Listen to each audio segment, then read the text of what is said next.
Une princesse, un contrebandier, un fermier, un vieux magicien, un masque qui respire mal et une galaxie très lointaine. Ouais, j'ai maté Star Wars épisode 4, Un Nouvel Espoir, et spoiler, ce film a changé le monde, les effets spéciaux et la notion même de fanboy. Aujourd'hui, j'ai regardé pour toi Star Wars, le premier, l'original, le vrai, sorti en 1977, l'année même de ma naissance, réalisé par George Lucas, alors inconnu et avec pour seul plan de bataille. Et si le Seigneur des Anneaux rencontrait Kurosawa avec des sabres laser et des mecs en plastique qui parlent en bip, et tu sais quoi, ça a fonctionné trop bien. Tu prends un jeune type sur une planète désertique, tu lui balances un destin de sauveur, tu lui colles un mentor barbu, un copain flambeur, une princesse qui gère et un méchant iconique et tu obtiens le squelette parfait de la mythologie moderne. Le scénario, c'est Joseph Campbell passé à la moulinette pop, le voyage du héros, mais avec des robots, une étoile de la mort et des aliens au bar. Et c'est ça le génie, raconter un conte médiéval dans l'espace, avec du rythme, de l'humour et de la sueur. Luke, le gamin pur, naïf, mais têtu comme un benta, Leia, la princesse badass avant qu'on invente le mot, Han Solo, le flambeur qui tire d'abord et pose les questions après, Obi-Wan, sage mélancolique sorti d'un film de samouraï, et Vador, monument du cinéma rien qu'avec une respiration. Tu les regardes maintenant, tu les connais déjà, ils sont partout. Dans les films, dans les pubs, dans les rêves des mômes et dans tous les scénaristes qui ont copié le truc sans jamais égaler l'équilibre. En 1977, il faut bien se rendre compte que le cinéma de science-fiction, c'était des mecs en carton-pâte qui flottaient dans des piscines à bulles. Lucas, lui, arrive avec des maquettes filmées comme des chasseurs de guerre, des effets sonores, merci Ben Burt, qui deviennent plus réels que le réel, un montage d'action hyper nerveux et surtout un univers cohérent jusque dans les boutons du Faucon Millenium. Chaque décor, chaque son, chaque costume a l'air usé, vécu, sali. Et c'est ça qui rend le truc crédible. Même les dialogues parfois kitsch passent parce que l'univers est vivant.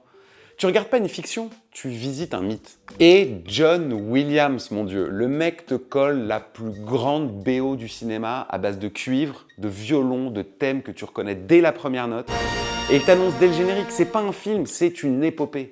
Rien que le thème principal, c'est une déclaration de guerre au banal. Cinéphilement, c'est le film qui a tout changé. Avant Star Wars, le cinéma grand public, c'était des drames, des westerns fatigués et des comédies musicales, pour faire simple. Après Star Wars, ça devient le blockbuster narratif, l'univers étendu, la trilogie pensée comme saga. Tu penses aux 7 samouraïs pour l'influence de Kurosawa, Le Magicien d'Oz pour le passage d'un monde à l'autre, Flash Gordon bien sûr pour l'inspiration visuelle un peu cheap mais assumée, et Indiana Jones qui n'aurait jamais existé sans Han Solo. Et au fond, tu sens que Lucas a voulu faire un film de gosse pour adultes, et justement, il l'a fait. Et il a tout emporté. Alors ça parle de quoi vraiment? De la lutte entre le bien et le mal? Oui. De rébellion, de famille, d'identité? Aussi. Mais surtout Star Wars... Alors je vais me gratter.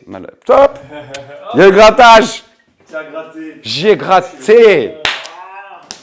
Rabbi Pérez, il a gratté. Il a gratté! Purée! Il a des poux, quoi! C'est bon d'ailleurs les fous avec tes enfants. Ouais, c'est géré. Ouais, ça y est, je sais pas. C'est ce qu'il y a du coup, c'est ça. Non, en tout cas, là, ce week-end, il n'y a pas eu de poux. Ouais, bon, bah, nickel. 4 jours en plus. Ouais. Oh putain. C'est pas un week-end, hein, c'est un mois. Ressenti. Un ressenti, 98 jours. Je te jure. Sans manger. Alors ça parle de quoi vraiment Star Wars? De la lutte entre le bien et le mal? Oui. De rébellion, de famille, d'identité aussi. Mais surtout Star Wars, pour moi, ça parle de croyance. Croyance en soi, croyance en quelque chose de plus grand. Croyance dans le fait que même un fermier de Tatooine peut renverser un empire. Et franchement, en 2025, ça fait toujours du bien. Alors, est-ce que c'est parfait? Non, ça n'est pas parfait. Mais c'est fondamental. Oui, il y a des dialogues bizarres. Oui, le rythme a vieilli sur 2 ou 3 scènes. Et oui, tout le monde joue un peu comme dans une pièce de théâtre intergalactique, mais il faut comprendre que personne ne savait ce qu'il faisait. Mais honnêtement, on s'en fout, parce que Star Wars, c'est pas là pour impressionner les puristes, c'est là pour te faire rêver, te donner envie de construire une cabane dans le jardin et de l'appeler l'Étoile Noire. Et ça, aucun film ne l'a refait pareil. Si tu vois, mais je pense que tu l'as déjà vu, et si tu as aimé, évidemment, tu dois enchaîner avec l'Empire contre-attaque, probablement le meilleur de la trilogie, Le Retour du Jedi pour conclure le voyage du héros, Rogue One pour le coup de poing sale et politique, The Mandalorian pour la fraîcheur du western galactique, et Dune, version Villeneuve, pour voir un autre mythe rehaussé par l'image. Star Wars, c'est pas juste un film, c'est le Big Bang de la pop culture moderne. Un choc visuel, sonore, narratif, émotionnel qui te rappelle pourquoi on aime le cinéma. Parce que parfois, pendant 2 heures, bah, tu quittes tout et tu rejoins une galaxie très lointaine. Pardon, je suis ridicule. Non mais ça me rappelle, tu sais, plein de souvenirs, j'ai fait découvrir à mon fils forcément, donc c'est des trucs... T'inquiète pas, il n'y a aucun problème. C'est ma life en fait, c'est né, c'est pour ça, le truc qui est drôle en plus, c'est que voilà, je suis vraiment né 2 jours après la sortie aux États-Unis du film. Je crois c'est vrai? ou 2 jours avant, je crois que je suis né le 22, il est sorti le 25 mai 77. D'accord, ouais, donc c'est vraiment... Tu vois, donc c'est un truc même ça, tu vois, ça te fait un truc... C'est pas du Pierre Chabrier, ça. Ils font les cristaux de menthe. Là, j'adore. Alors, d'ailleurs, je dis que je vais faire dans le conte de Monte Cristo, dans le Hook, je dis que je ferai un jour le conte de... Monte Cristo. Ouais. Allez, je vais essayer de... Donc là, il faut que je tienne. Star Wars, c'est de la merde. Star Wars, pour moi, c'est pas juste un film. C'est le Big Bang de la pop culture moderne, un choc visuel, sonore, narratif et surtout émotionnel, qui te rappelle pourquoi on aime le cinéma, bordel. Parce que parfois, pendant 2 heures, tu quittes tout et tu rejoins une galaxie très très lointaine où le rêve n'est pas mort, il a juste des sabres laser. Voilà, ça a été J'ai regardé pour toi Star Wars, un nouvel espoir, un film qui m'a rappelé pourquoi j'ai voulu moi-même raconter des histoires et pourquoi la force est toujours avec ceux qui y croient.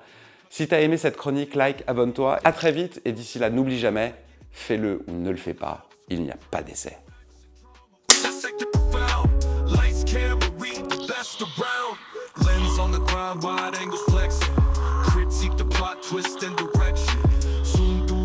Non, c'est ridicule. Non, c'est super.